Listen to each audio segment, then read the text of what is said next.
Direction of energy.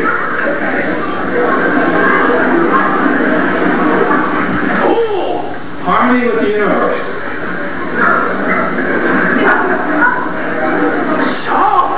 Healing self and others.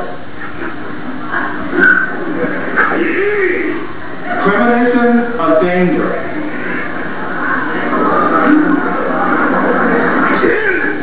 Knowing all thoughts of others.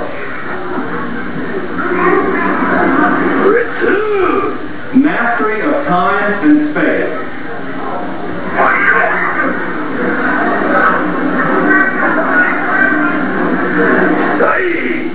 Controlling all the elements of nature.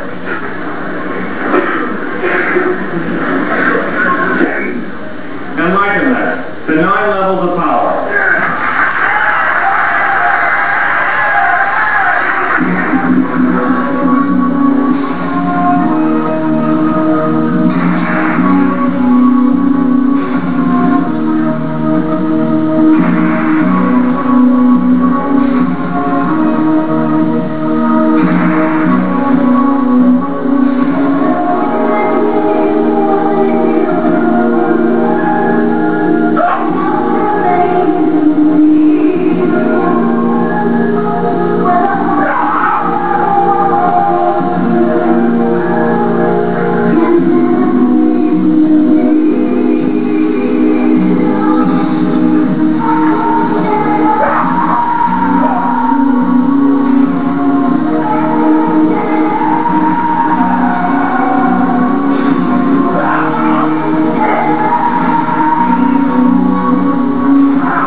You okay?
She'll see that thing in right. Kata, did you see her?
Kata, sayang siya.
Kata kau siapa?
You know, sir. Whatever, just slow. Control. Fast.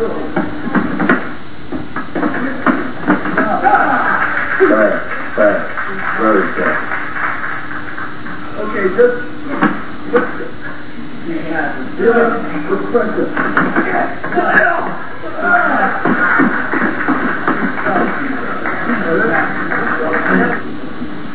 Control.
gymnastic movements later in the form. This came 100 years after Nok Fei was created by a general named Lai Chen. Lai Chen was an expert in a now extinct system of Kung Fu called Fan Chi.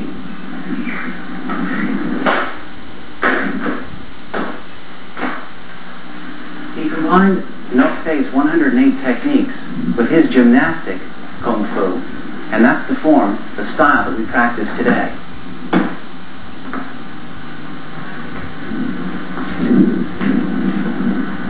You'll also notice that unlike most styles of karate, the movements are circular. The power only executed at the point of impact.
is what you want. Fashion colors. PIM has stores in...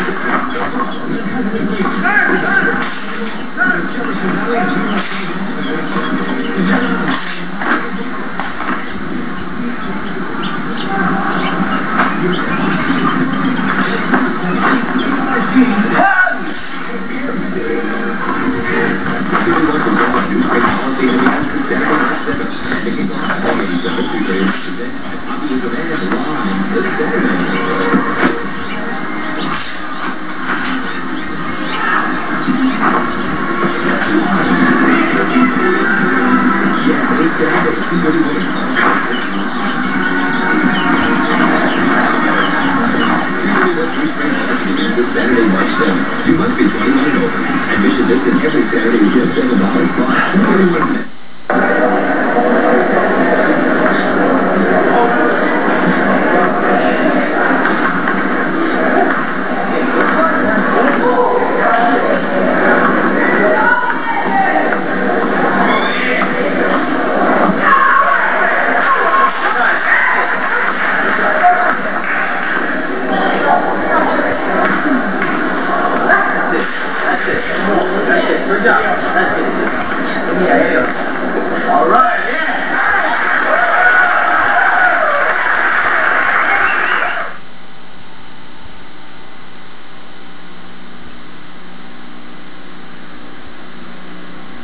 Side kick through tunnel. Okay. You'll see how this is set up. Okay.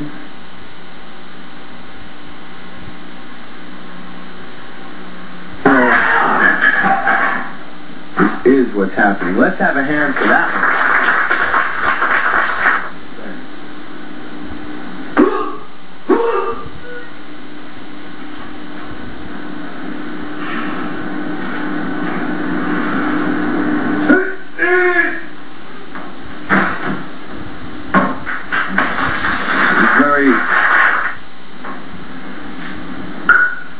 Hammer and stone against the head.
All right.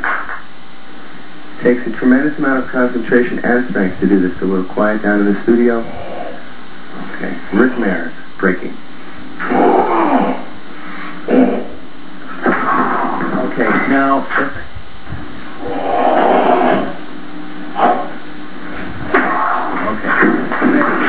Okay. Look at the muscles. Okay. Yes! All right! How to simply lie on a bed of nails. Now, martial arts has taken this one step further. Not only do we lie on a bed of nails, but we have taken to breaking cement bricks over each other's chests with sledgehammers and feet while on top of a bed of nails. So you have a double bed of nails here. Okay, can we have the bed of nails music? Now, this is what we call a rover sandwich.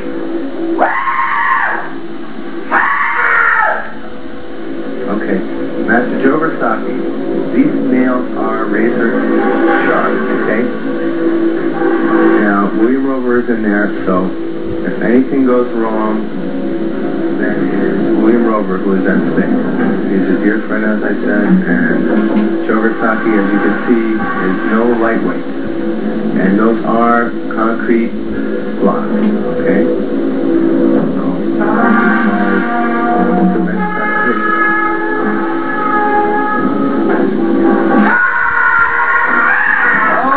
yeah. Okay. This is still alive.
White Crane Chonfa, with his native Nahate, Master Higashio Nakamuro created what then became known as Shorei-ryu.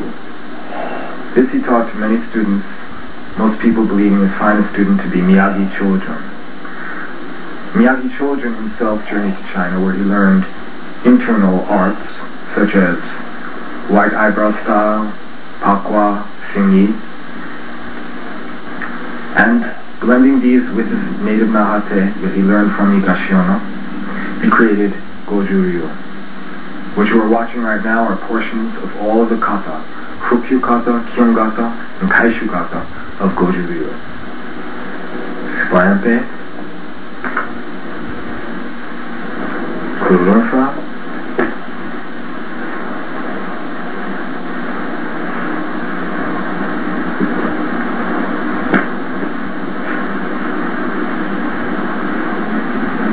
Sepai,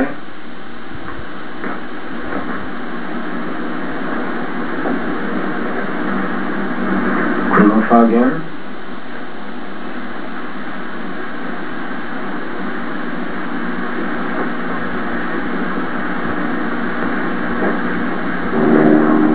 Sepai again,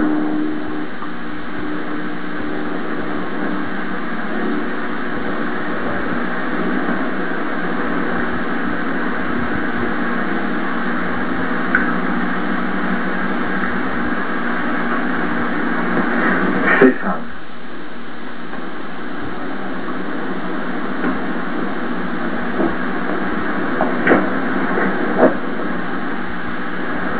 Shisochi,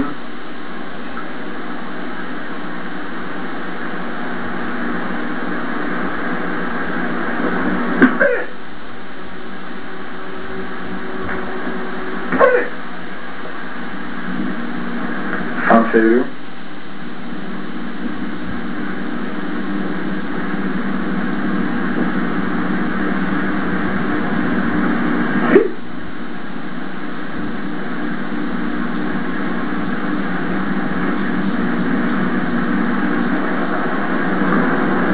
Seichi.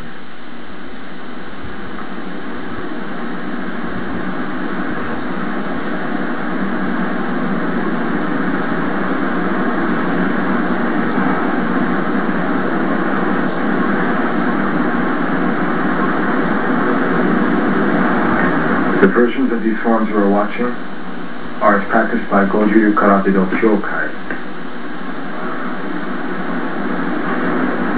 They have been heavily influenced by the Japanese tradition of Karate Do, as well as traditional Goju-ryu Karate Do of Okinawa.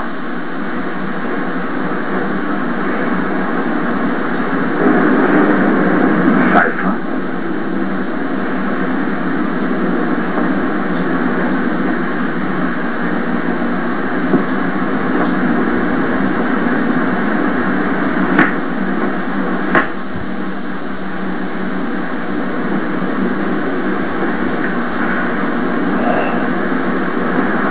Ikisai-ni.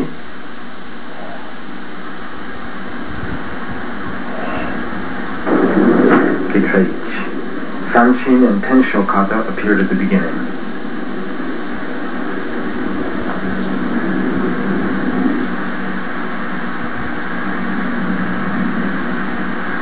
And now we begin a program of Japanese-style Goju-ryu Karate Do.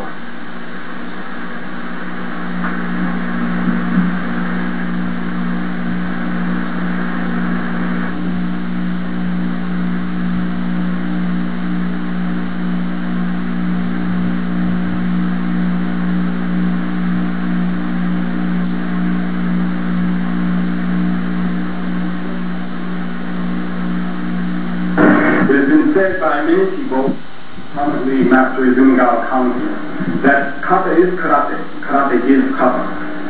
Now some people tend to interpret this as meaning just that kata is some sort of spiritual essence of karate, that the spirit of karate is instilled in the kata. But actually it goes much further than that.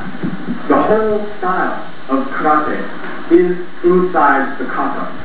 Kata is the entire art itself. It was the original training method, and the reason that so many other techniques of training were added later is because it takes many, many, many years to realize that in fact the kata is the entire style. Therefore, kumite, other aspects of the program were introduced in order to help people grow to the realization that the style actually is the kata. Now, there are certain problems that go along with really understanding this. The first thing is that the kata has to be performed properly in order for this to really be true, that the style is complete in the kata. If the techniques are not strong, if the techniques are not correct, then the person will be practicing what would amount to either a health-giving exercise, an aesthetic exercise, a spirit-strengthening exercise. There would be some part of what kata is rather than the entirety of kata.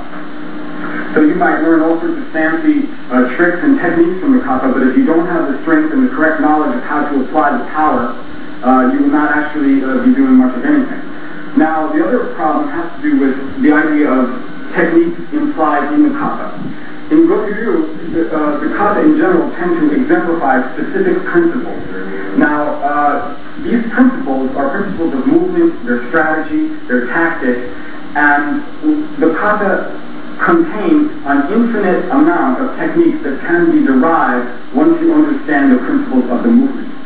That is why, if it were so that each movement of a kata represents only a single technique, or even two techniques, or even three techniques, then it could not be said that kata is karate, karate is kata, because the kata would be finite, would only have a certain amount of moves, and not all situations would be covered.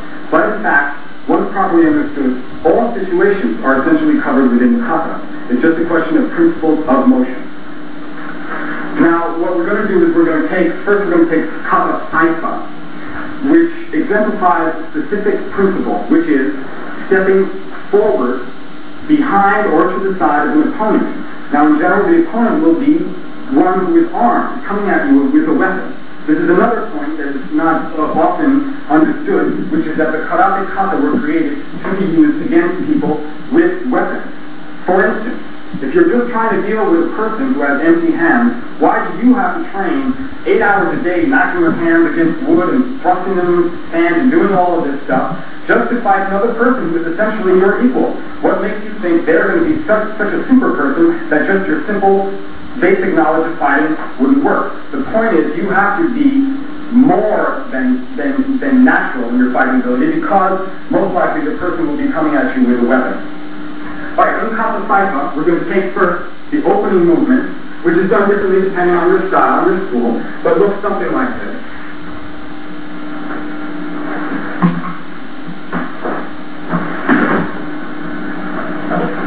Or this.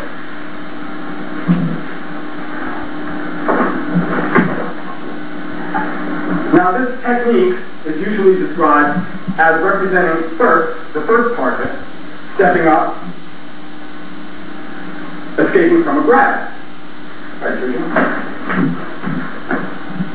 I'm going to try to demonstrate why, even though it is true that you could escape from a grab this way, that is not the intended primary application of this movement, for several reasons. Alright, it's generally taught, an opponent grabs you with two arms. Okay, first, you're supposed to take your other hand, wrap it around this hand, and pull away. Now, if somebody grabs you, in general, they grab you because they want to do you harm. They want to hit you.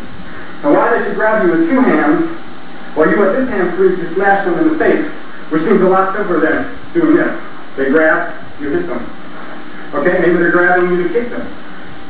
They try to kick, you can block them, you can kick them back and hit them in the side. Alright, so maybe they only grab you with one hand. Say they grab you with one hand, in order to hit you with the other. You block. Why are you going to lose your only possible weapon by wrapping it around this hand? They've had plenty of time to smash you 12 times in the face. Alright? And besides that, any school child knows somebody grabs you like that, you go against their thumb. I don't care how strong they are. Maybe if they were brilliantly strong, I might struggle a bit. But if somebody don't need to take all that time to come back. Thank you. And there's another question that isn't answered. When you step up, you don't simply step up to face this person who's supposed to grab you. You look to the side and pull away. Why?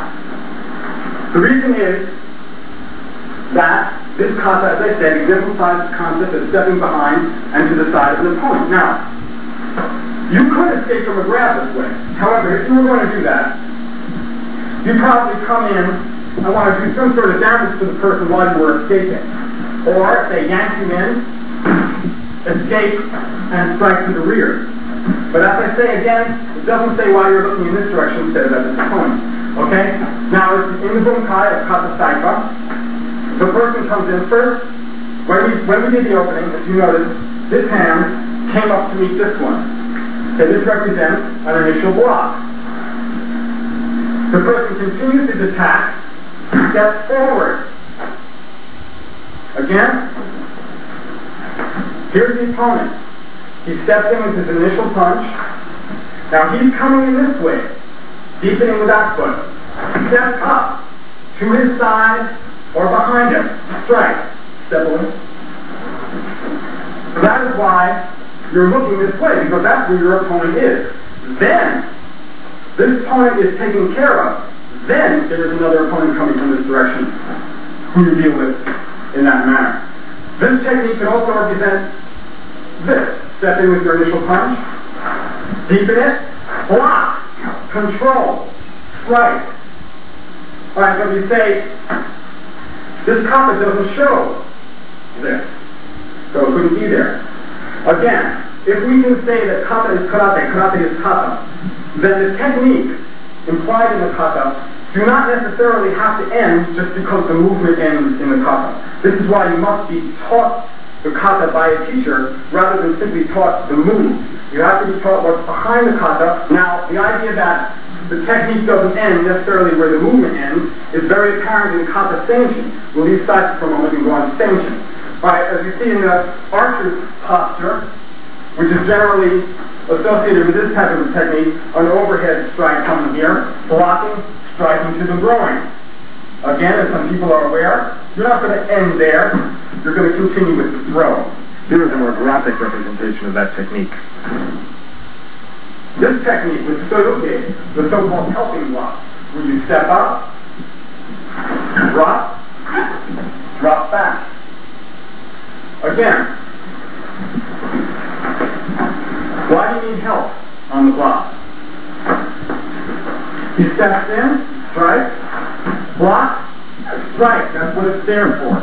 Strike, step behind, break, strike. Now I'm here. I'm not simply going to just drop back like this. I'm going to finish. And then go to the floor.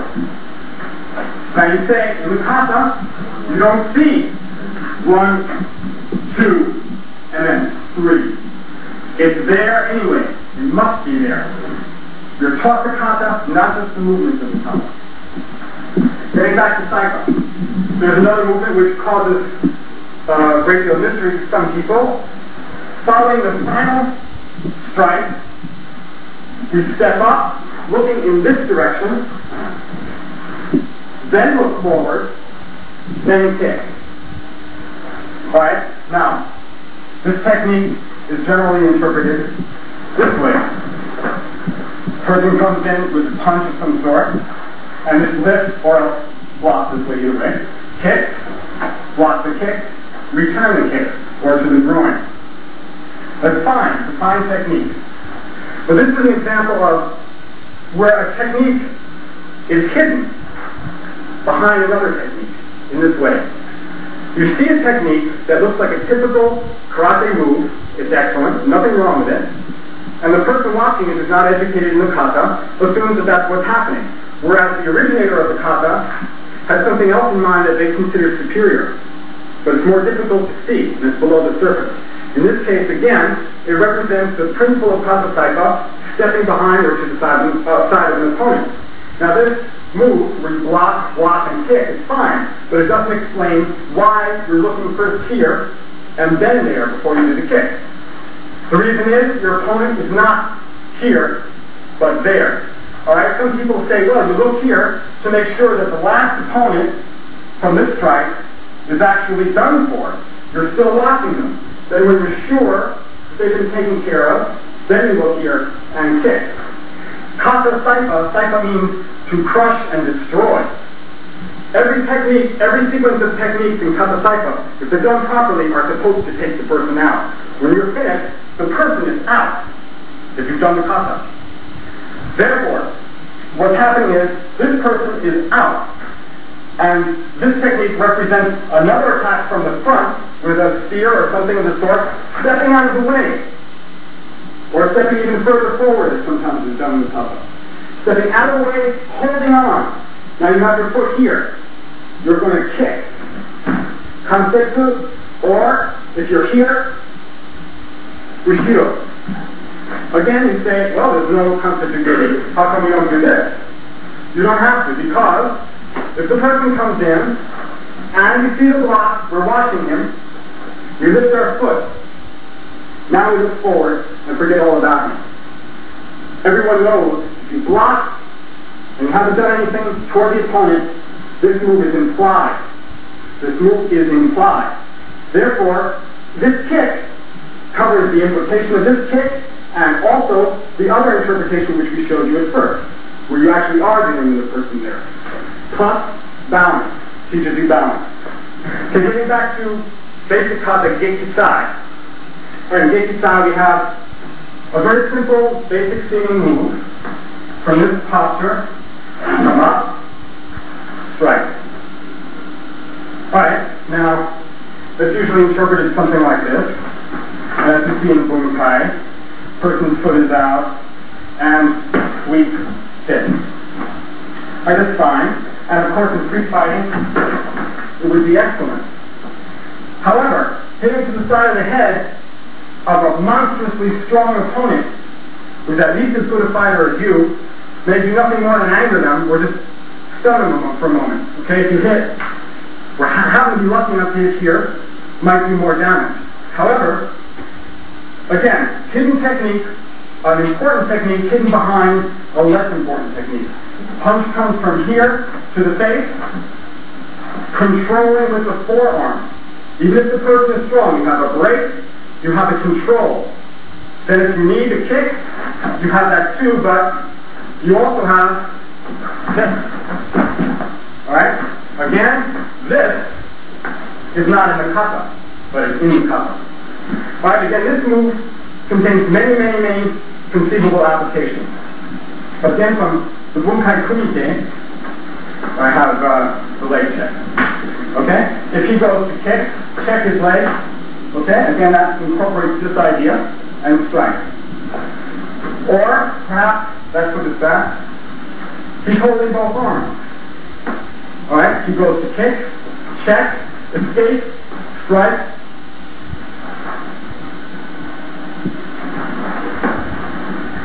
Or perhaps he tries to kick, my knee, kansetsu-geri, escape, return the kick, and strike. Or something that may look a little bit out of the ordinary, but it's still implied in the movement. Stepping in with this foot, punch, reverse strike to the face, block, grab, goes to kick, step away. Staying with kick side for a moment, we'll go on to another combination, following the last block. You step up, kick, step, elbow, urabuchi, toshi kick, take hand. Alright. Now this is usually seemingly given a very straightforward type of interpretation. As in the bunkai kumite, he may step in with his foot, his hand, and block,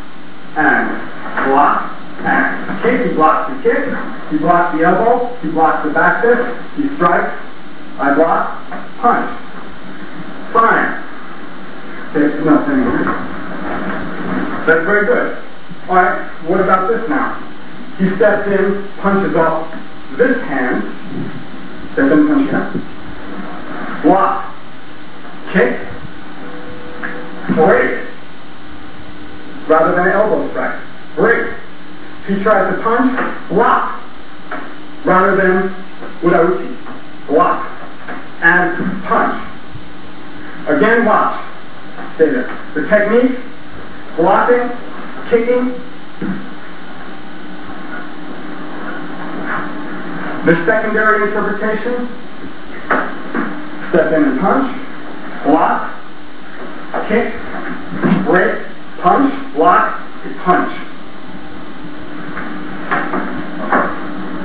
In this movement from Kata Sanseiryu, we can maintain the same basic interpretation while extracting three slightly different techniques. First one, using the elbow to block. The second one, pretty much the way the technique looks. The third one, which I prefer, uses the final movement not as a strike, but as a block, which is why it crosses over. In the key technique of Kata Sanseiryu,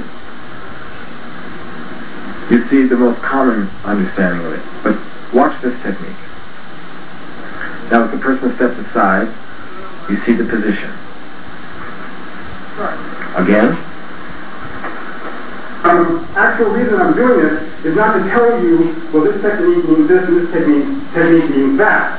What I want to do is open up your mind to the idea that the kata are not simply things you go through and perfect purely for the form or for the beauty of it.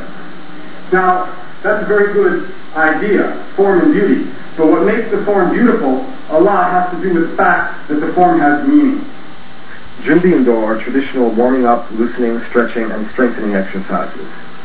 These exercises were derived from actual techniques of the style.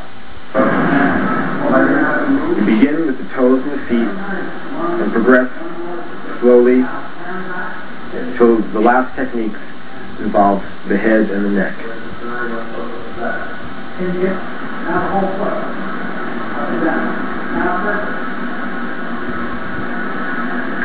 Loosening up the joints before utilizing the large muscle groups of the particular limb is very important. So ankles and knees are worked before the calf muscles, hamstrings, and quadriceps.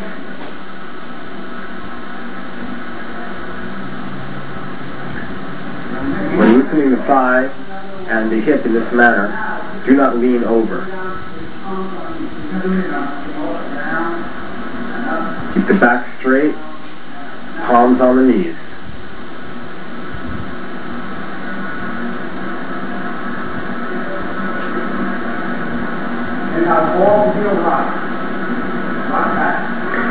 On this, you go up on your toes, or you may also go up on the ball of the foot, as this practitioner is doing.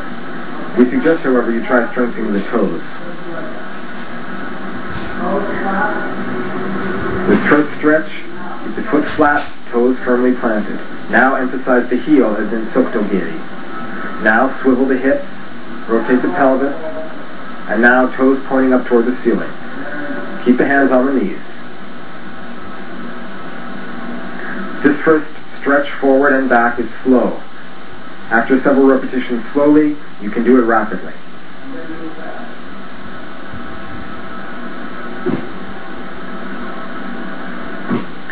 The Japanese Junbi-Undo differ a little bit from the Okinawan in that they have added certain exercises which might be termed more calisthenic. This is due to the fact that sparring, sport karate, was introduced by the Japanese and required a different type of exercise in preparation for this. However, what you're watching now are basically traditional Okinawan warming up exercises with the addition of several of the Japanese ideas. If you wish, you can execute Mawashi Uke in preparation for this stretch. The practitioner will demonstrate that now.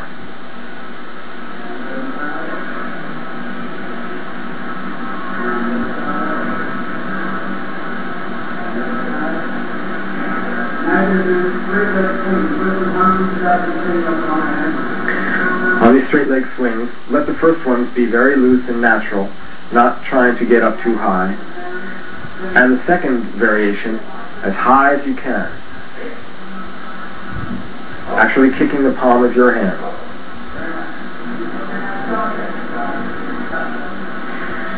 Stomach strengthening, this is largely Japanese innovation, this type of stomach strengthening, because Sanchin Kata was really all that they felt was needed to strengthen the abdomen. But the Japanese used the kata less than the Okinawans did, and so therefore supplementary stomach strengthening, such as you're watching now, and I'm sure you may know some exercises of your own.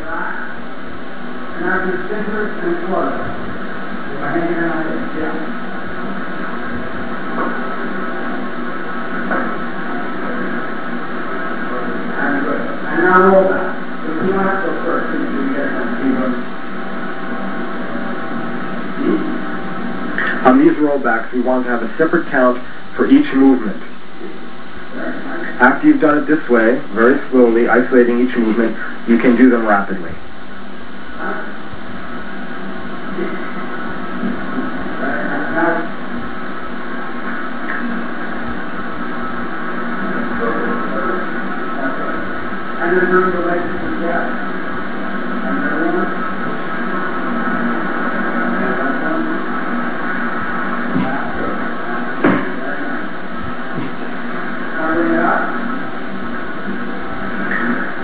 Okay, after the lower body has been worked, starting with the hands, fingers,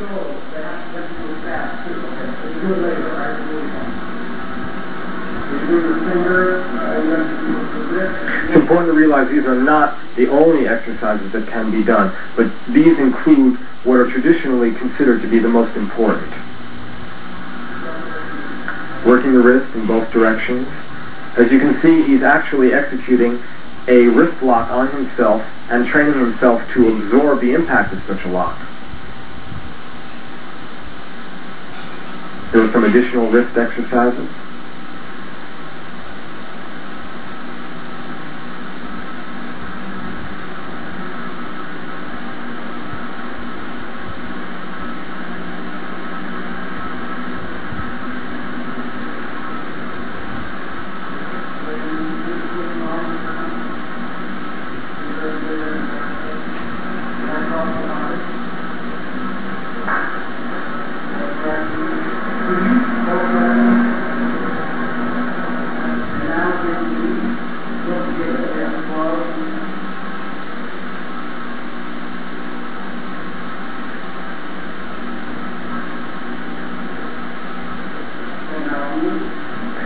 Now with the fingers pressed together, inhale and lock it. Then exhale, lock. Inhale, lock. Exhale, lock. Inhale, lock. Exhale, lock. Now with the palms and index fingers placed together, you do the same thing. Exhale, lock.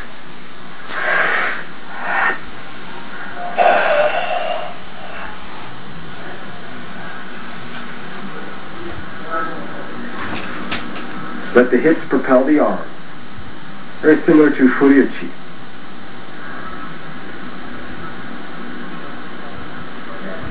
When making the fist, you may start with the index finger, as some schools do, or with the pinky, as other schools do. The most important thing, the fist must be very tight, with the pinky angling toward the thumb angling toward the pinky.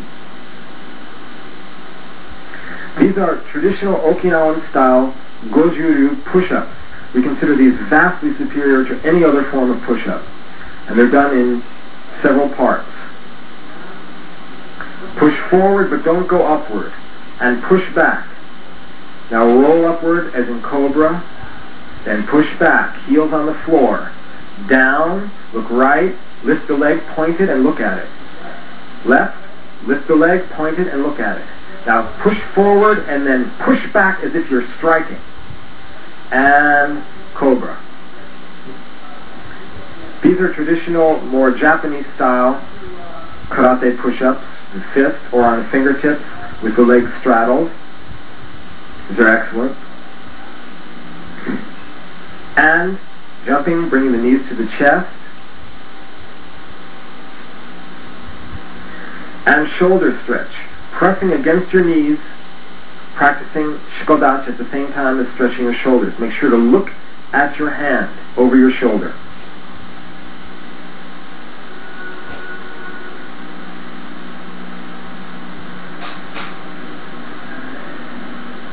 And neck exercises. Inhale and exhale. The mouth slightly open, tensing the neck. You may do this also looking upwards to the left and upwards to the right. Now this is side to side, rapidly and slowly. And round, both directions.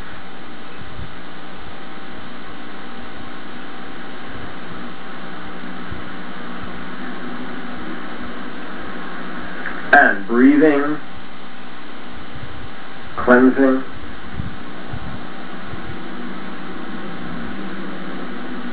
The traditional breathing warm-ups are not shown. They must be taught. Now we'll show you a few alternate exercises that you could add.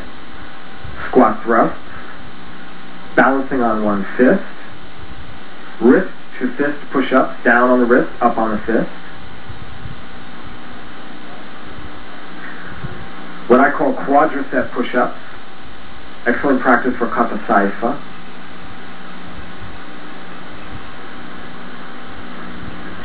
What I call donkey kicks, traditional Gojuru. Heel kicks, strengthening the stomach as well as the heel kick. Here's Kihon Ichi, basic series number 1.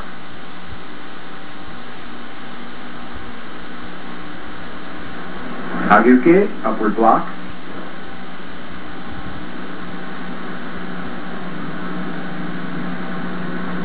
Yokuke, which literally means side block, but is usually called middle block.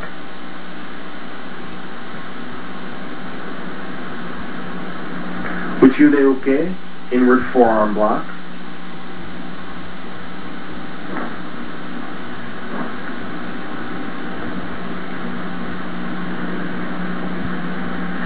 Shugeuke, sometimes called Jogeuke. We recommend between 20 and 50 repetitions of every one of these techniques. In Shikodachi, Raito Shuke,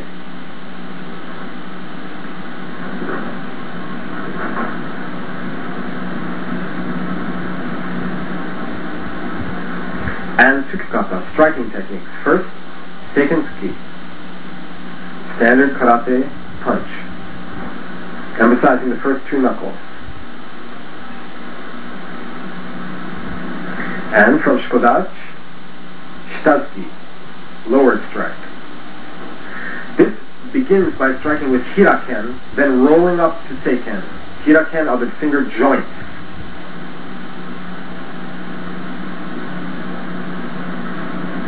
Here we have urauchi, back fist. We have three versions. This is urauchi, ichi.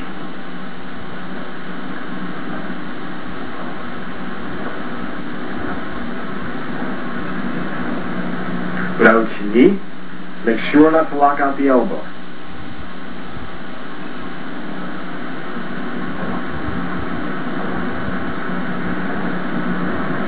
Urauchi san.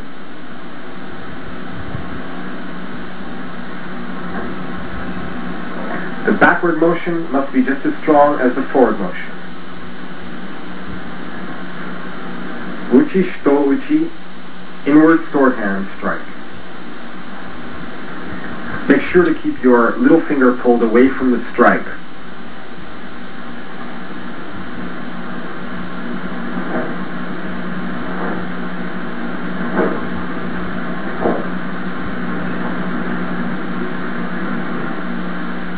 Kuriuchi, very typically Japanese goju-ryu.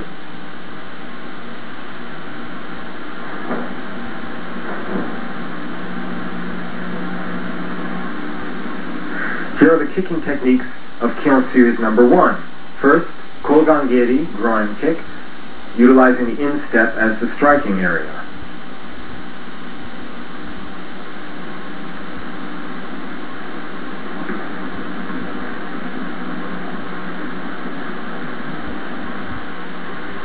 Next, Maigeri.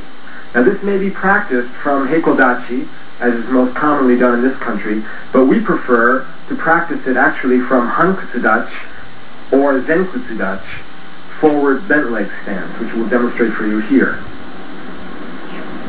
Make sure to bring the foot straight up into its hikiashi or chambered position. Don't drag it along the floor. Kansetsugeri, which is a downward sword foot kick, which may be thrust, as you see here, or it can be done as a snapping kick. The thrust is a bit more traditional. Yokogeri, again typically Japanese, not part of traditional goju-ryu.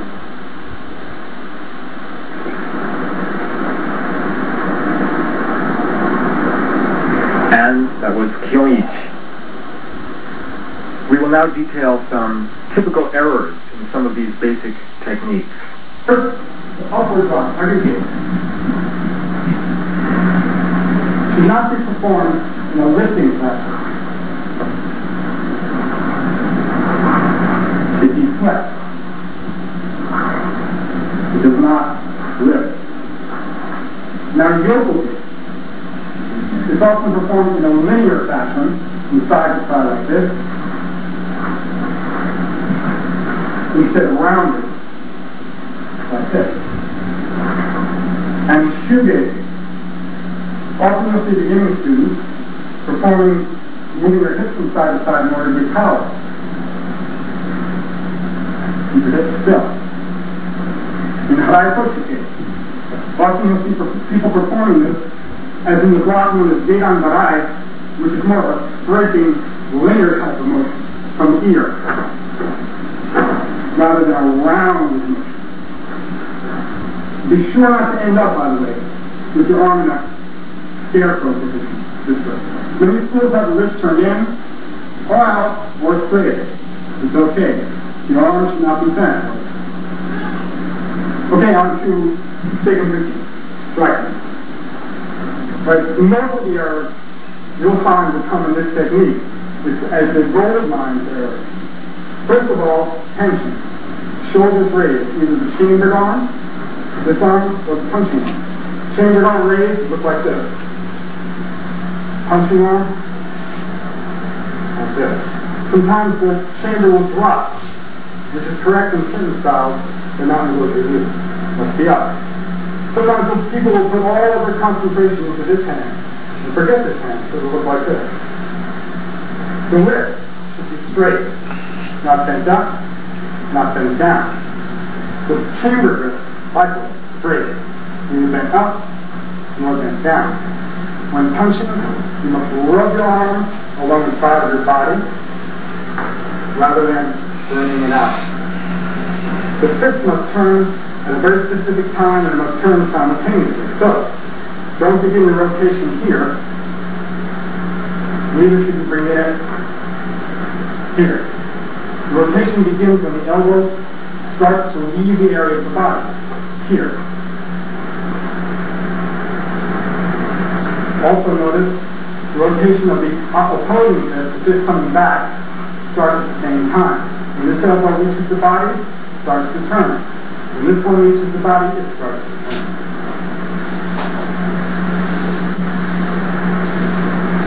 Then make sure that the elbow does not lock out. By lock out, we mean hyperextend. It's very dangerous. It lessens the power of the strike and also puts you in danger of having your elbow broken or damage to the tendon.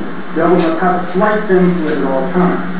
When you punch, you'll many times see people punching, and as the punch comes out, it rises up this way. So be careful of that. Kyo-ni, the second series of basics, emphasizes 2 or 3 rapid repetitions of the same basic techniques that you saw in Kyo-ichi. It also introduces combining blocks with strikes. First, 2 upward blocks, agyuke, and 2 middle area blocks.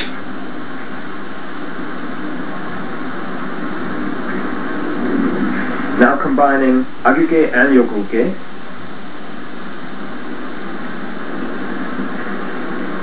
And now chugeuke nihon, 2 repetitions of chugeuke. And haito shuke nihon.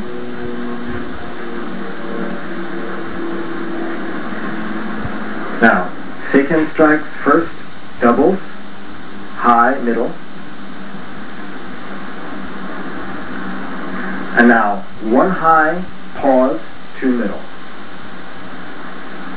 Jodan, chudan, chudan.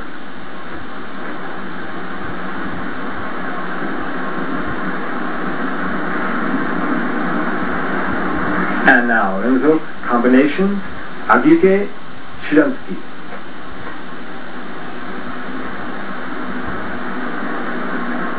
Yokuke, jodansuki.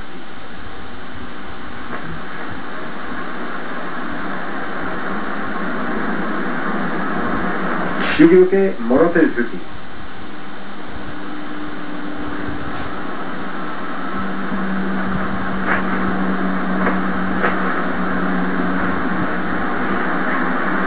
Haitoshuke, geransuki.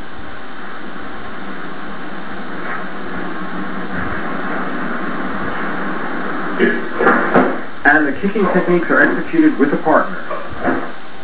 Hold your gi as makiwara. Obviously, you would switch sides and both people would do it. We recommend between 20 and 50 kicks of each leg. Kyo-san, the third series of basics. Each technique originates from neko ashidachi, the cat foot stance. We're only showing you techniques from the right side forward, but of course after doing between 10 or 20 repetitions, you would change and do the left side forward. First techniques, simple gyakuzuki, reverse strike, first into sanshindachi, then to zenkutsudachi. Now watch that again, and notice how the fist that's held at solar plexus level chambers back before the strike. The other arm is retracted fully. Now, to shikodachi.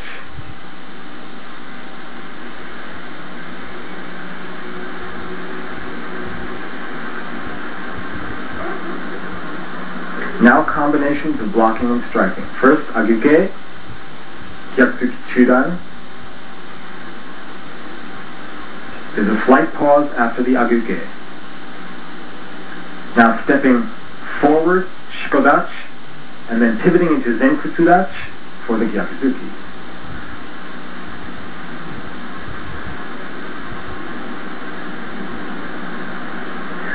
Now stepping back with the forward foot into shikodachi, Raitoshuke, Gyakuzuki, and stepping back again.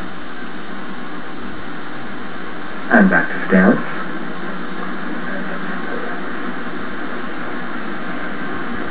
And now stepping backward with the rear foot, the left foot in this case. And the same idea. These are teaching different ways to shift the weight.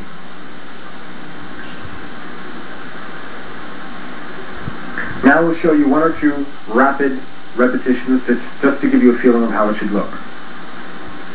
Notice how it snaps forward and back very rapidly.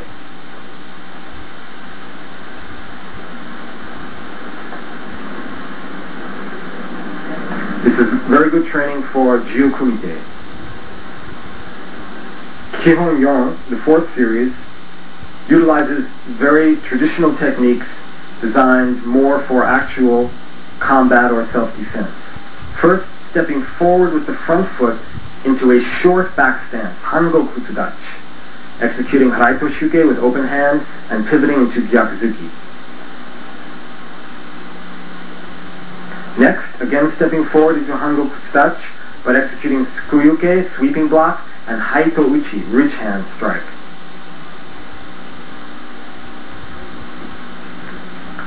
Now we're going to repeat basically the same patterns, but rather than stepping forward with the front foot into a short back stance, we're going to step back with the rear foot into a long back stance, simply called Kokutsudachi. Again, the Haito Uchi with the Tsukuyuke. Shouke, butterfly block, Tsukuyuke, Gyakuzuki. Stepping forward, you can do it also with the Haraito Shuke as pictured. Shouke, Haraito Shuke, Ushiro Fumikomi, a back stomping kick, aimed to the knee or shin. Kakuto Uke, Gyakuzuki, Kansetsu Geri, and back to stance. And again, Kakuto Uke, this time rapid to give you a feeling for how all the techniques should have been performed. Now this series of kicking techniques can be executed after practicing Kion-san or after practicing Kion-yon.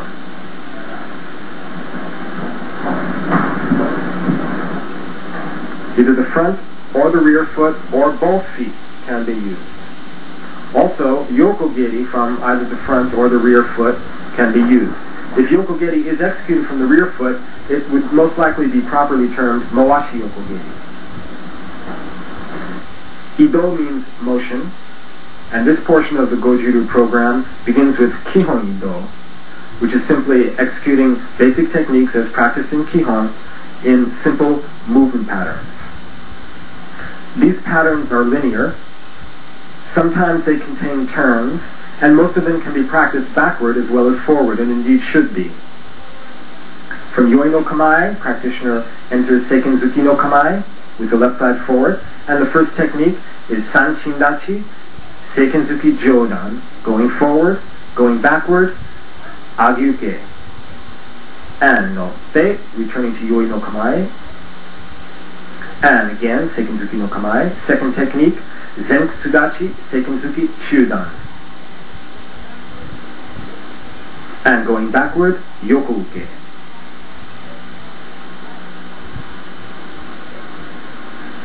And again to Kamae.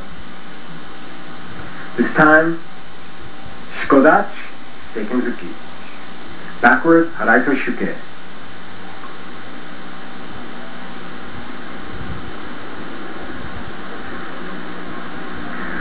Again, Shikodachi, this time at a 90-degree angle, including Mawate, or the turning pattern. Kiai to the first strike, on turning. Next technique, combination Agyuke, Hyakuzuki Chudan. Turning, Kiai to the strike. You may turn from either side forward, but you must use the same side forward, going forward repetitions and backward repetitions. For for each individual technique. Now, Zenkutsudachi, Yokuke, Sekinzuki, Jodan. Blocking middle, striking high. Turning, and Kiai to the strike.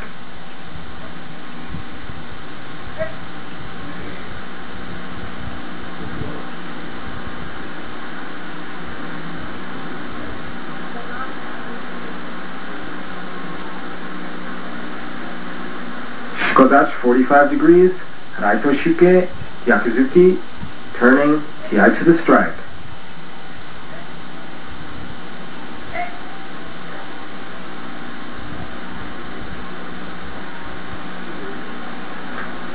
Shugeuke, Maegeri.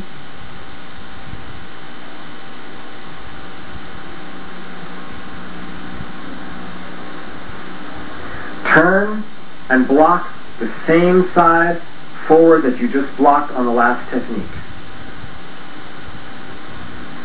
And now again, since this is a little less familiar, a little bit more rapidly.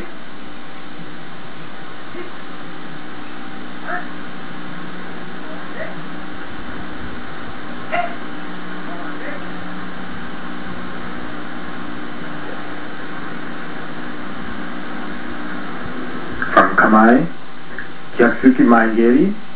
Make sure to keep the arm in place following the strike. Do not lift it when you kick. Turn, when you turn, you block Yoku Uke, and then execute Gyakuzuki Maegeri. Kiai to the Gyakuzuki.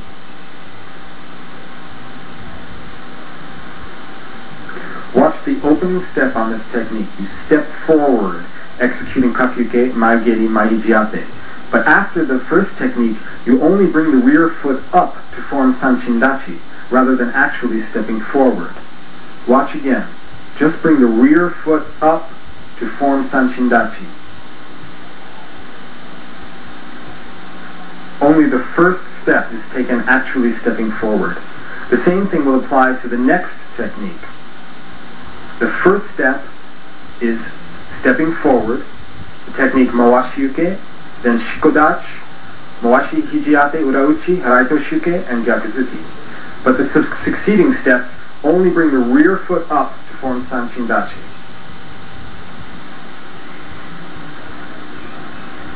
Turn. As you can see, the left foot can turn as well as the right. As long as you turn left on the first turn, you must turn left again on the second. Mawashi-uke, Mawashi Hijiate, Urauchi, Haraito Shuke, Gyakuzuki. And Kiai to the Gyakuzuki. Of course, the Kiais are only on the turns. Haraito Shuke, Teishuke, Urauchi. This is similar to technique from Kata Saifa.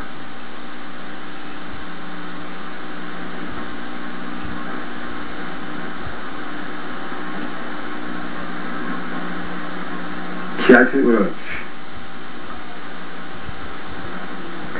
This technique begins with a strike only the first time. Succeeding techniques begin with the kick. Kansetsugeri, Agizuki, Urauchi, Haraitoshi, Gyakuzuki. Turn in Sanshin, execute a block, and strike and kick.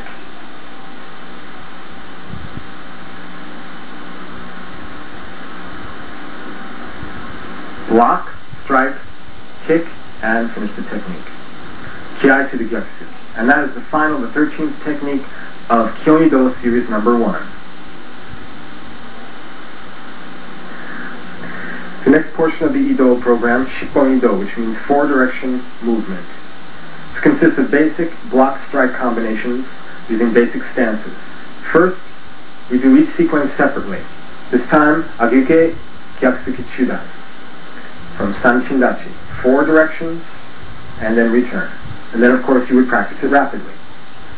Next, Zenkutsudachi, Gyakuzuki Jodan.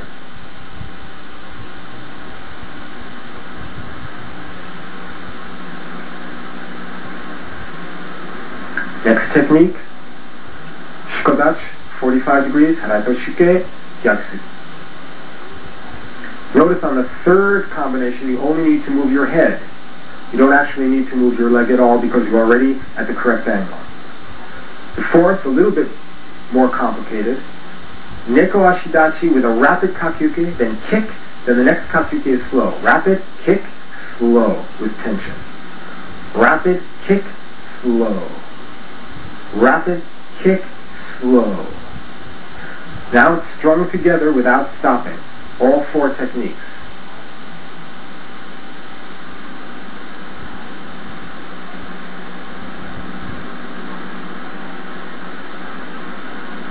This is, of course, slow motion.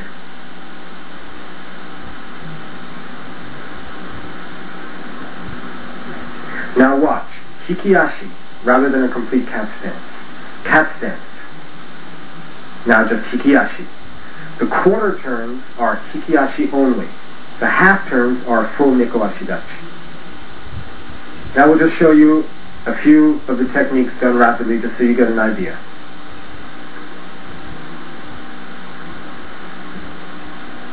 And so on. The next portion of the Ido program is Neko Ashi Ido. Unfortunately, it does not appear on this tape. Keri Ido consists of kicking techniques suitable for Ju Kumite. There are 3 sequences. Practice them separately and then string them together. This first sequence, sweep, yokogeri, moashi, uchirogeri, and then striking. Now rapidly.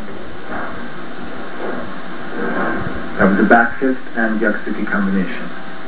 Second technique, fake front kick, go to yokogeri, fake a back kick, go to a straight back kick, and again strike.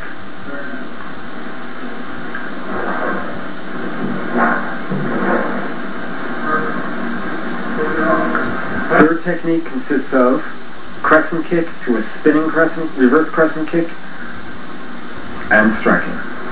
Now you practice the entire thing after this rapid repetition. Practice all 3 sequences strung together.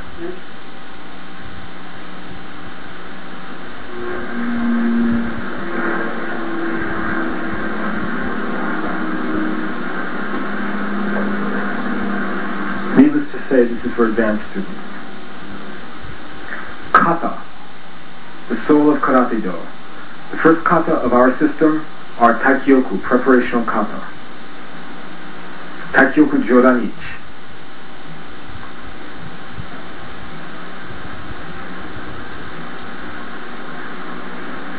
Taikyoku refers to the 4 cosmic directions.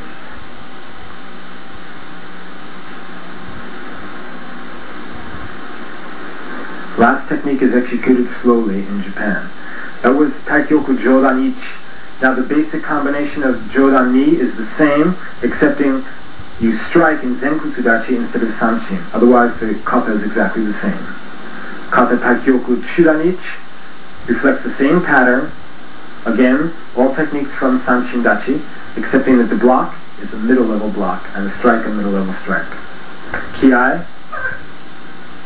Kiai is always given to the 3rd strike moving down the line. And again, the last block, slow.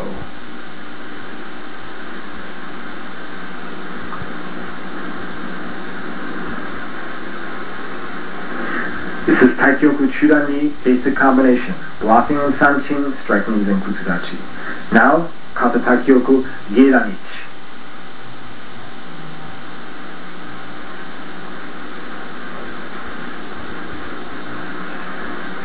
All of the Taikyoku forms repeat the same basic pattern of blocking and striking in an H or I shape pattern.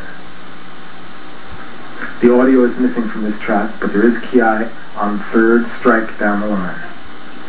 Taikyoku Geidan ni executes the same concept in blocking, but when striking you step in a 90-degree shikodachi rather than a 45-degree shikodachi. Kata Taikyoku Kakyuke ichi.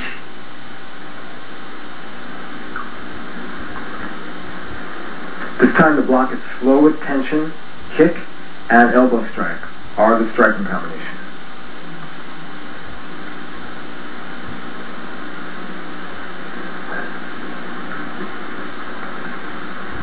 Again, kiai to the 3rd strike.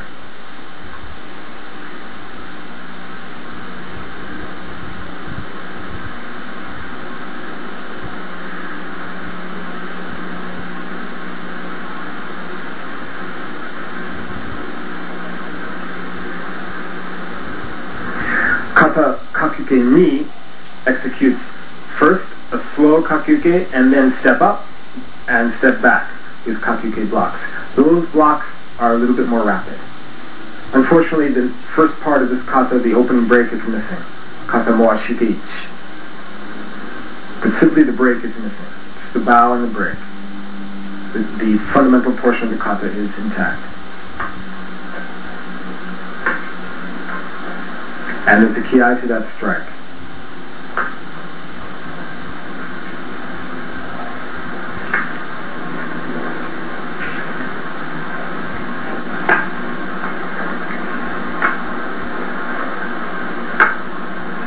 Kiai to the gyakuzu.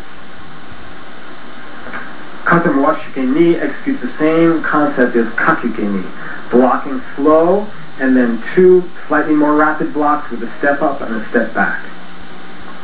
Fukyu kata, this is the first kata, true kata of Gojuryu. First in slow motion, kata gekisaichi. Again, the opening break, the bowing, is absent from the slow version but will be present on the rapid version which follows.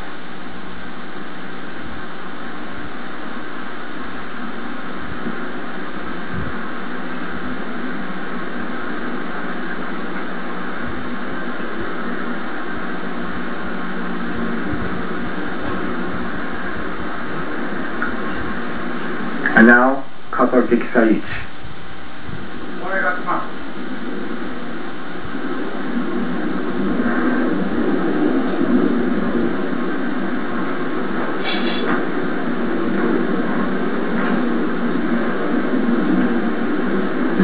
Yoibuki, strong breathing on those two slow blocks.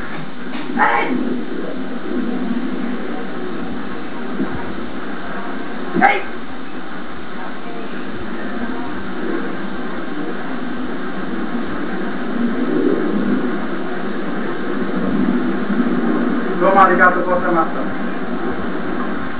Our first bunkai kumite from Kata gekisaichi is a Japanese style to be performed by more advanced students. This is structured in 4 parts. First you'll see each part separately in slow motion. Then you'll see all 4 parts strung together, performed rapidly. Each part must be learned separately, and you must work up the speed a little at a time.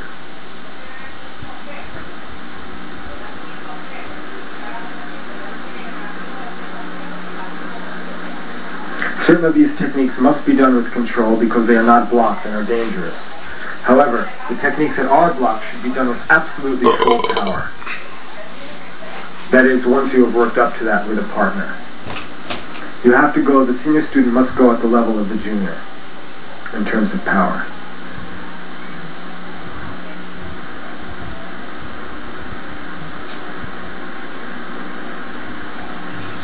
So what you will see here is not true full power, but actually 2 persons demonstrating it at the level of the junior participant.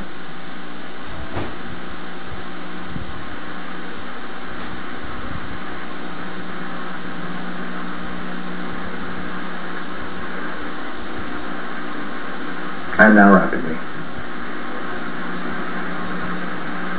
So you may circle to approximate a more realistic situation.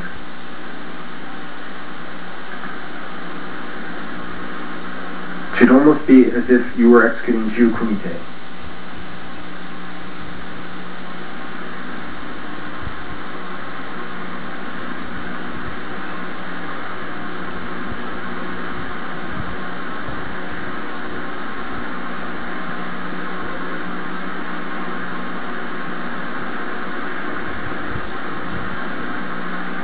And bow. The words onegai shimasu are intoned before executing kata, and domo arigatou gozaimashita after kata. Here in slow motion is another bunkai kumite for more beginning students. This is performed in a full sequence. Since these techniques are all blocked, excepting for the final one, and are not quite as dangerous as the ones of the previous bunkai, they should all be performed with full power Once the participants have worked together for a long period of time, they should really be trying to make contact to the other person with the technique. This is the actual training for combat, other than kata itself.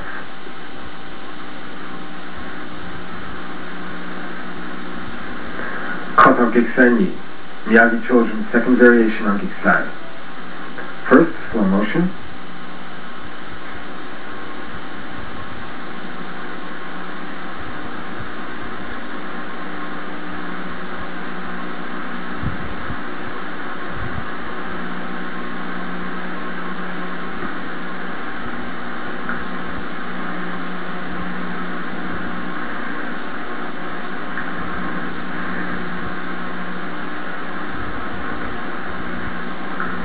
This portion that the camera is missing will be shown to you in detail following the completion of the form.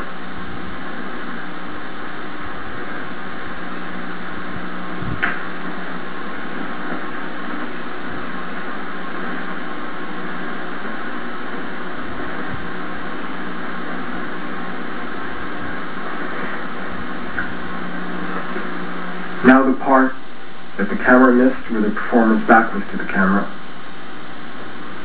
as in Kata Kakyuke ni of the Taikyoku group. Step up, step back.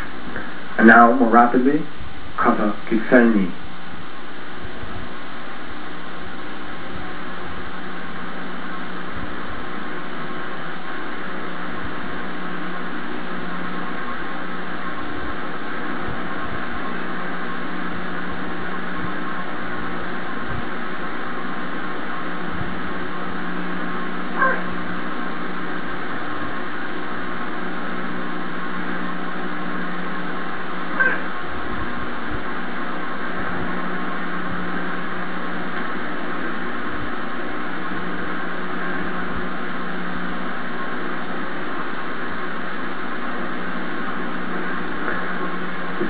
Now we're going to detail variations on two of the important blocks found in this kata.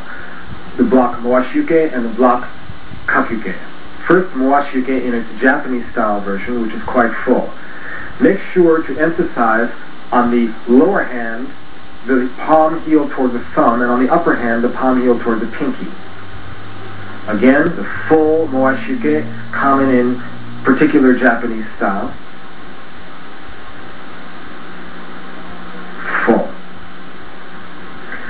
Now the more traditional Moashuke.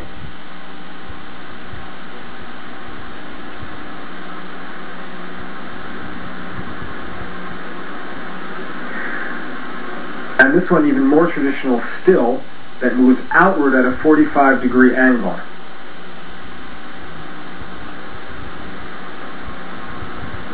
Kakyuke may be performed this way with the chambering hand at the solar plexus,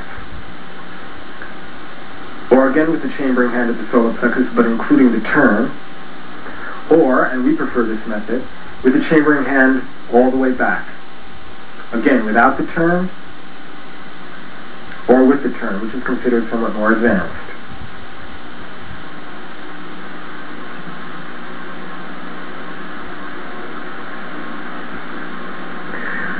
Kyongata, the basic kata of Goju-ryu. Kata Sanchin.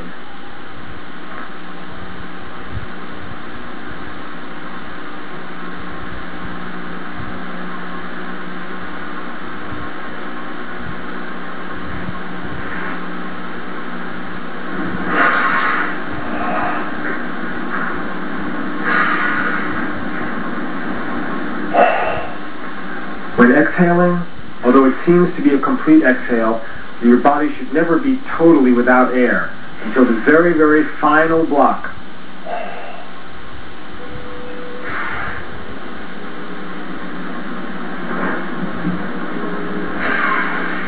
Lock the inhale as well as the exhale. Inhale, lock. Inhale, lock. Exhale more rapidly. Turn rapidly. Inhale, lock the inhale. Exhale, lock. Inhale, lock. Inhale, lock. Exhale, lock. Inhale, lock. Inhale, lock. Exhale, lock. Inhale, lock.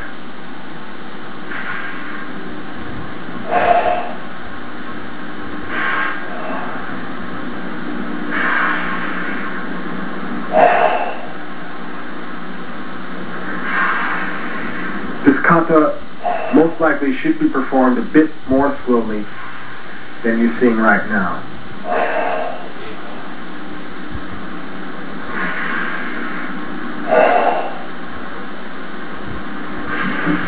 Here you see the full moashuke that we detailed earlier.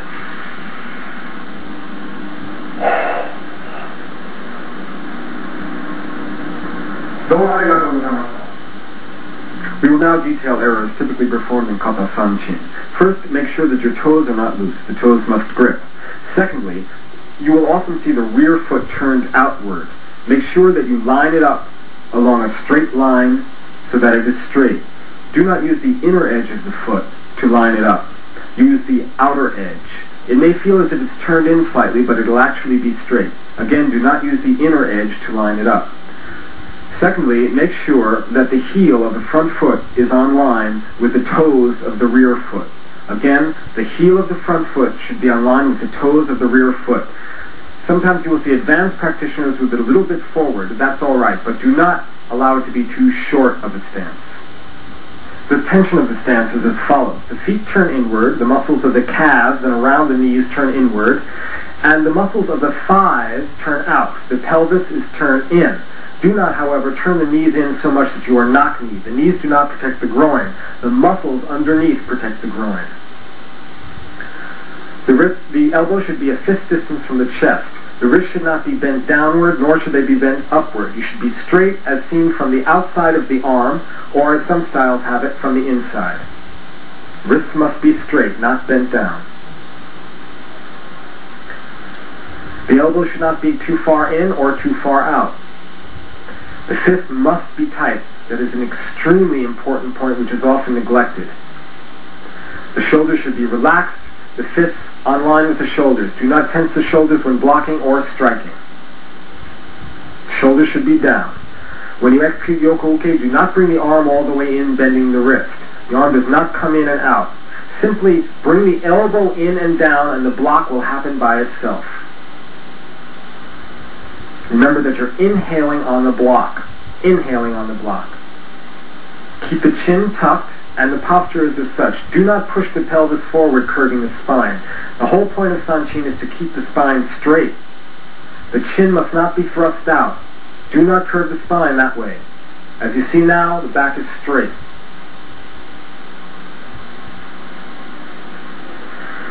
The strength is not to be centered in the solar plexus, which is what happens when you push your pelvis forward and curve the spine.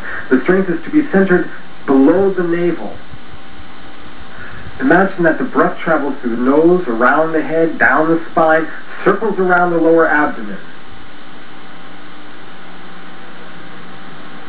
Do not, when you step out, simply cross your arms to form the block.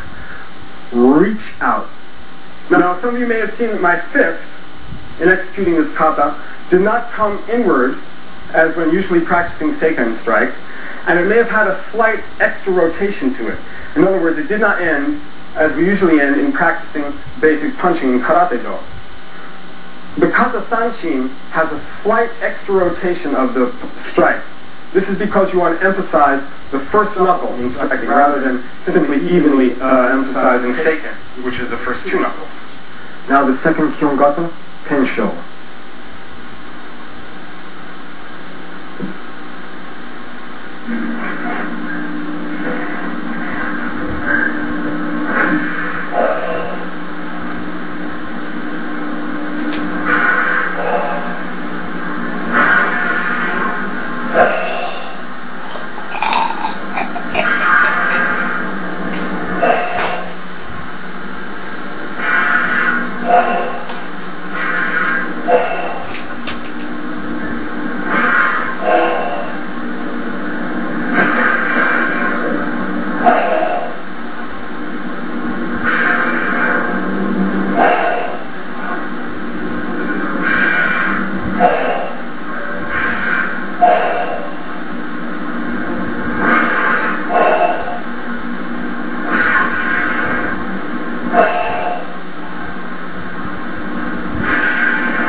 Kata tenshou.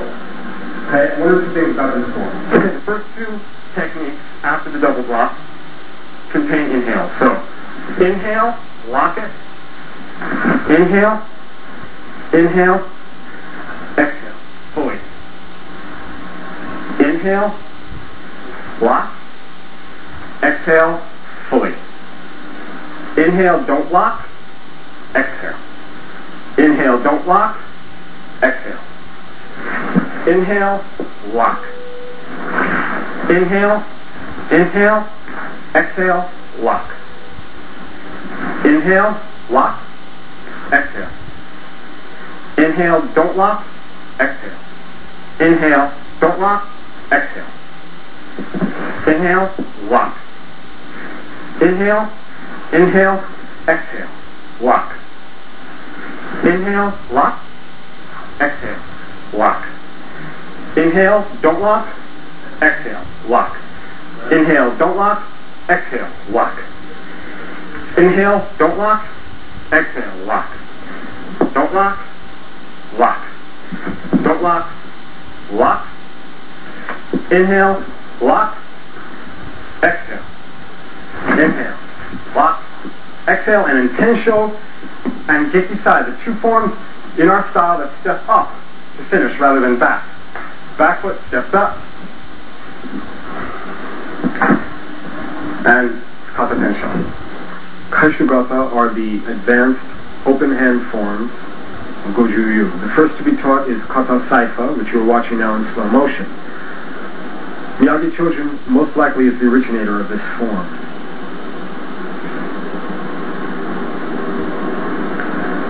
On this step, step a little bit further to the left than the practitioner is doing now.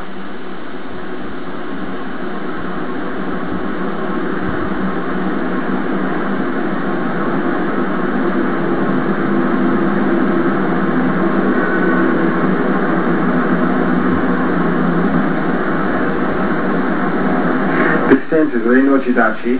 Goju Kai in Japan and Tokyo perform it in this stance. However, we will detail another stance, which we actually prefer for that technique, after the slow motion version.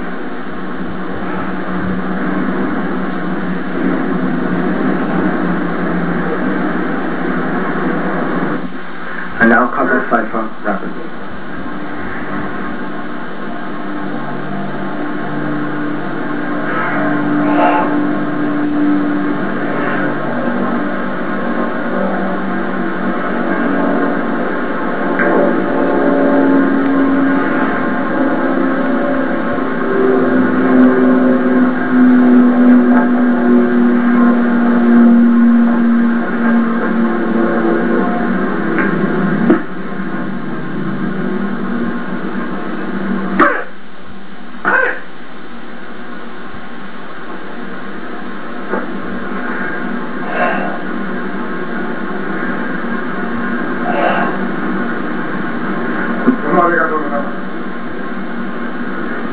We will now detail certain frequently seen variations in certain postures and forms of Kata Saifa.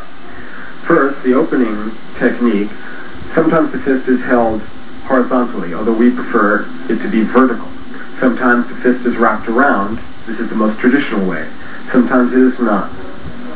All of these ways are practiced in traditional Japanese and Okinawan Goju-ryu organizations, and they are all correct in their way. We are now representing what we consider to be the best way to do this form.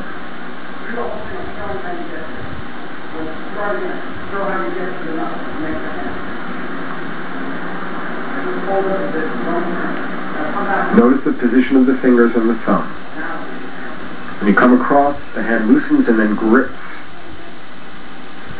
The next technique we'll demonstrate is coming over the top of the head with Tetsuyuchi. The American version of Japanese Goju-ryu uses Sanshindachi for that posture. In Japan and Tokyo, they usually do it in Rei no Jidachi, as we mentioned. However, the most traditional way is Heikodachi or Soto Hachimonjidachi. Now, some details of Kata Saifa posture. Watch the angle of this stance. Again.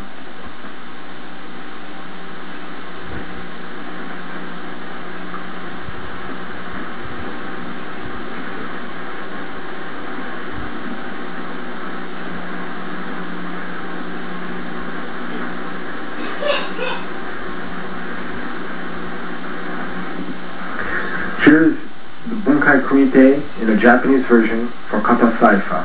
Again performed in 4 sections. First, all 4 sections slow motion, and then all 4 strung together more rapidly.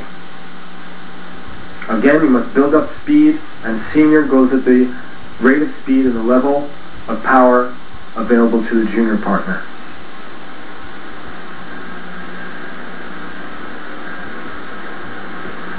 On the final kick of this technique, you can use kansetsugeri or ushiro funkomi.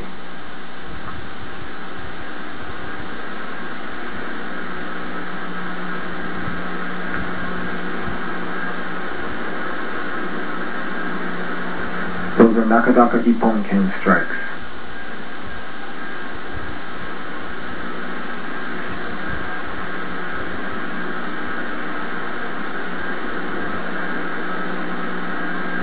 And the final part,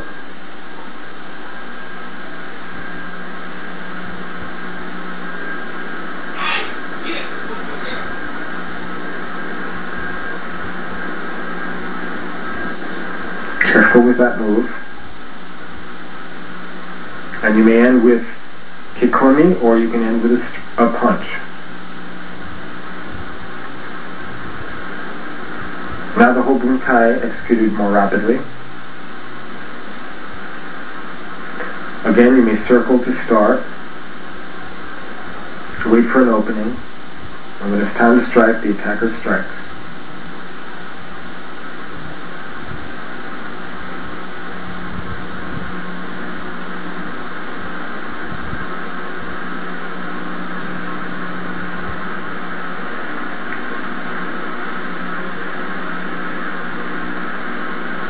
Nakadaka.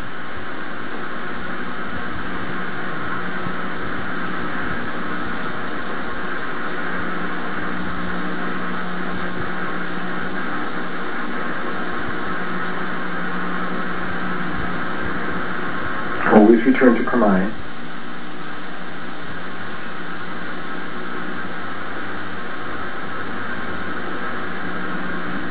This is Kata Senchin or Seinshin in slow motion. Some of you may not be familiar with this particular opening, but an alternate will be provided at the end of the slow motion version. Breathing is important in this kata as it is in Sanshin. Breathing is as follows. Inhale, lock. Inhale, lock. Exhale. Inhale, exhale.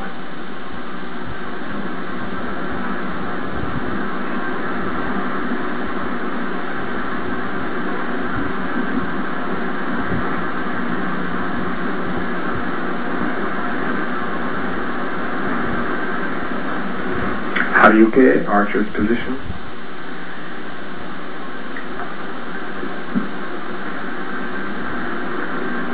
Kiai.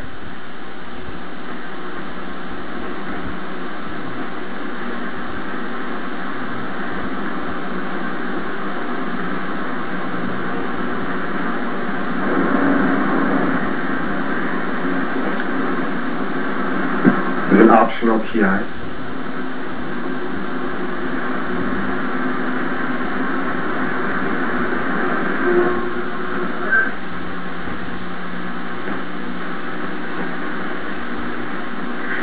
This is the opening many people may be familiar with, but it is actually only performed by one specific sect of Japanese Goju-ryu.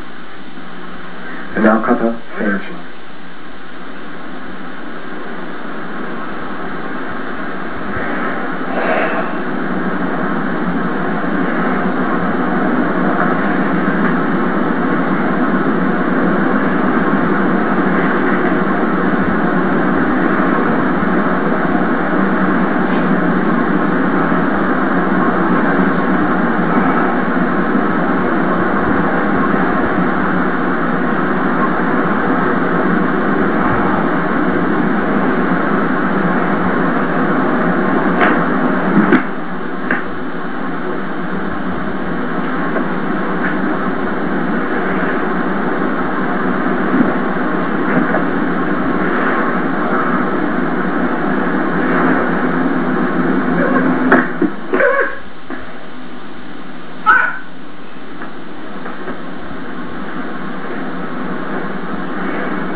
represent a demonstration style bunkai for Seinshin. This is not a true training bunkai. The interpretations are rather basic, and some of them are a little bit too dangerous to actually perform.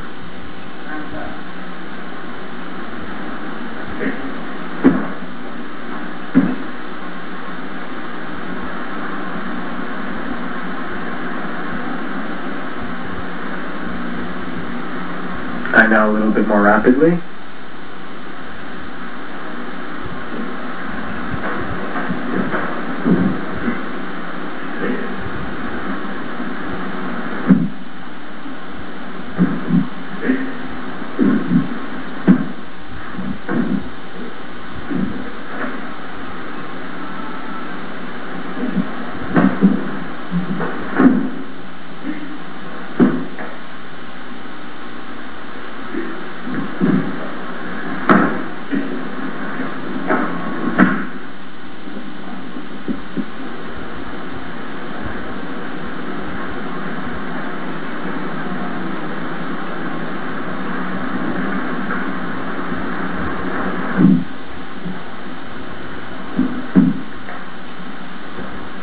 And more rapidly.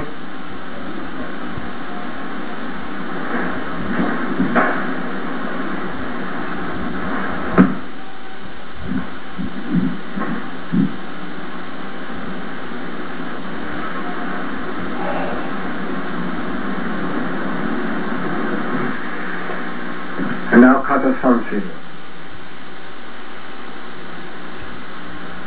First, slow motion.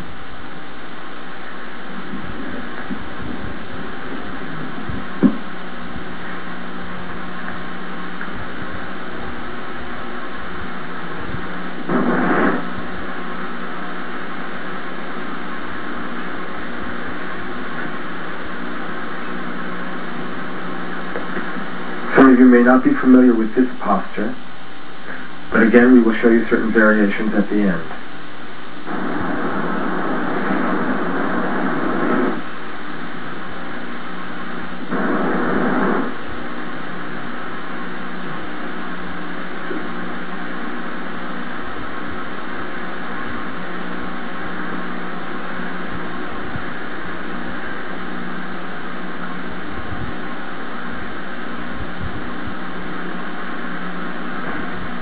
Kiai.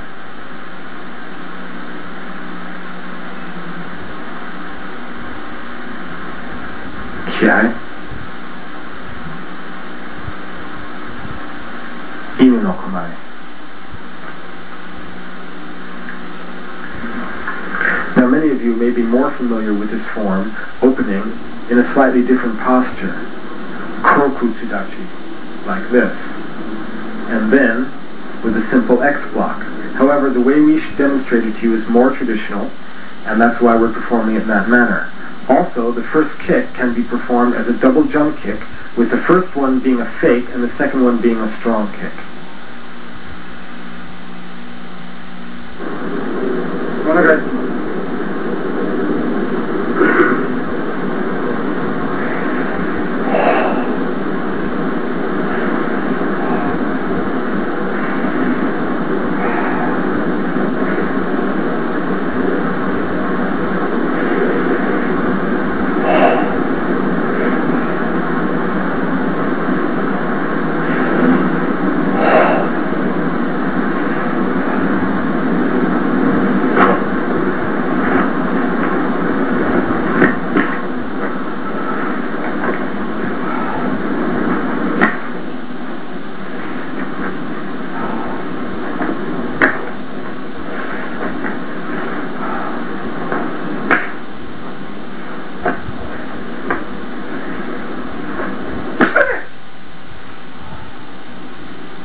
And now Kata Shisoji. First slow motion.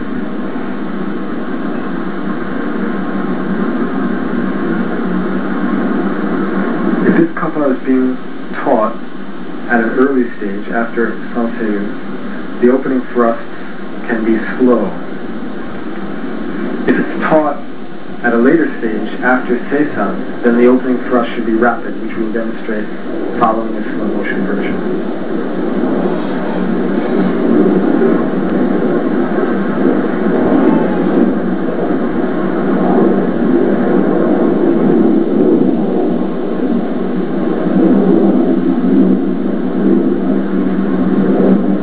Notice the angle of the stance.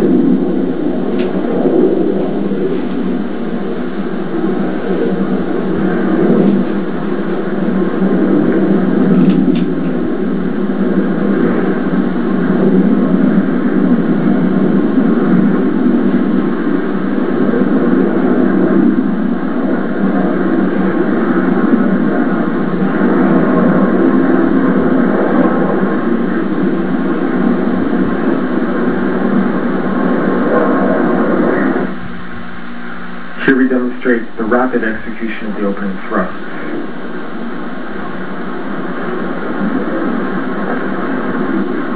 The hand position may be done this way, which is in fact more traditional.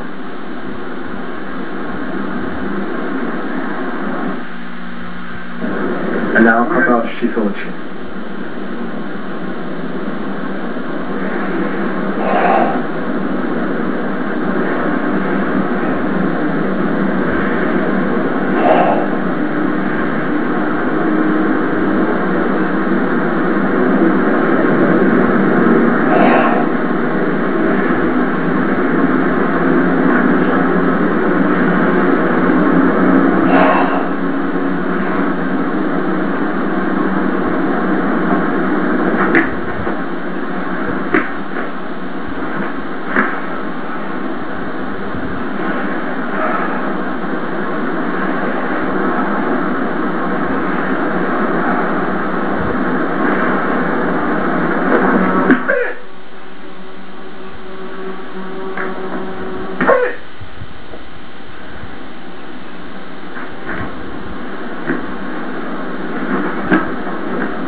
Kumite is the final portion of the program. First, we show you Kyon Kumite-san.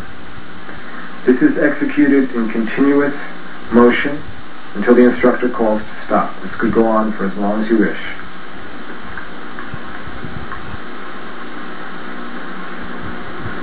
That began from Sekenzuki no Kamae. Succeeding techniques will begin from Neko Ashidachi, Kumite no Kamae. First, Yakusoku Sanbon Kumite. This is the basic version beginning from Neko Ashidachi, Kumite no Kamae. And again. Now is a more advanced version, which begins from Han Kutsudachi and utilizes shuffling steps.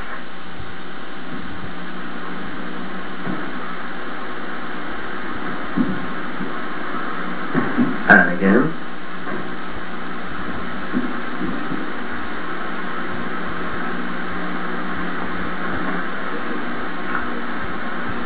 Oyo Yakusoku Kumite are techniques which can be applied either for free sparring or for combat.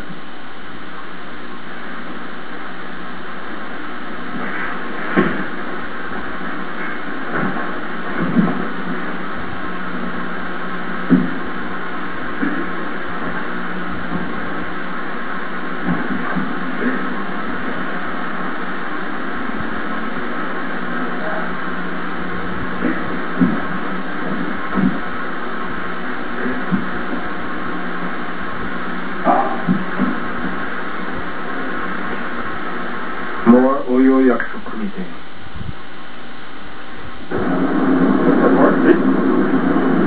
Slowly, okay.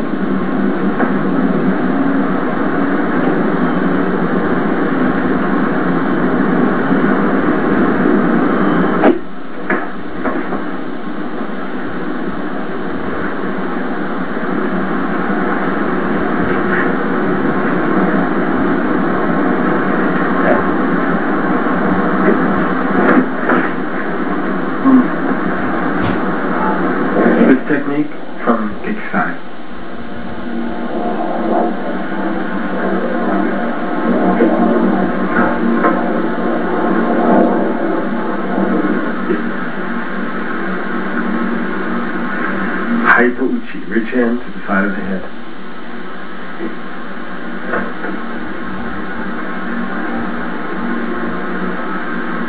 This is another application of X block. Note the position of the hands.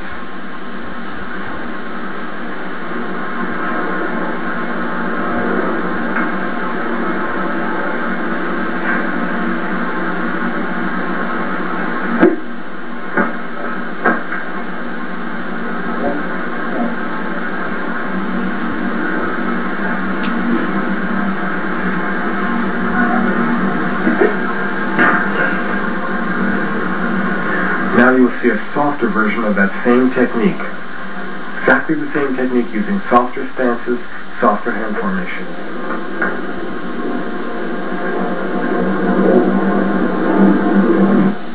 The following sequence is a bit more complicated, containing more movements than the previous ones.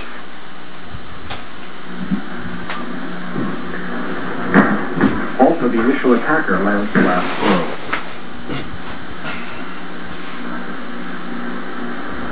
Fukusatsu Yakuso Kumite are more complex, prearranged patterns. The one you're about to see utilizes, in the defensive movements, very, very basic primary interpretations of Kata Tensho, and the attacker is utilizing typical techniques of Jiu Kumite. There is a takedown that is optional, and I want you to watch the first technique after the person is taken down. Now watch.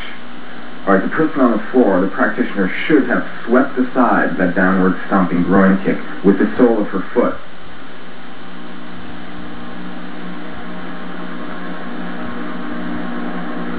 She just needs more practice. Alright, now we're going to do it more rapidly. And watch again.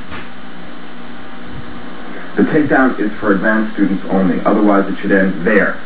Now watch. Okay, she should have swept the foot aside rather than just simply wrapping her leg around it.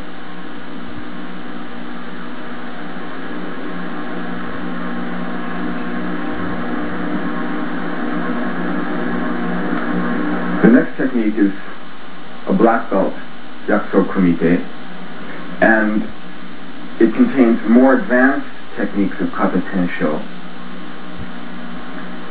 as well as techniques of Kata Shisochin, Kata Seinchin, and at the end, the attacker utilizes techniques of Jiu Kumite in that she is going to do close range kicking techniques very suitable to free sparring. The sickle sweep could end it, or as you'll see in a more rapid version, it could be ended with an elbow strike. This is at medium speed.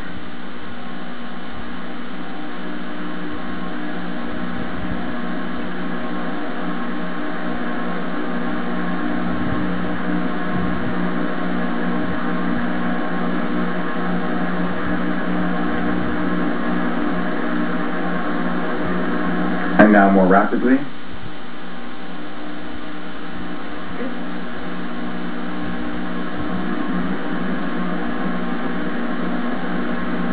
Remember, we're going at the speed of the junior practitioner.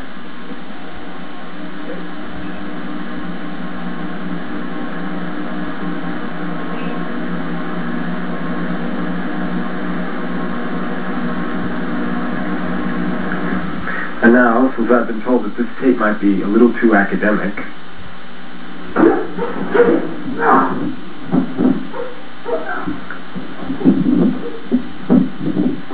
hey, lighten up, sorry.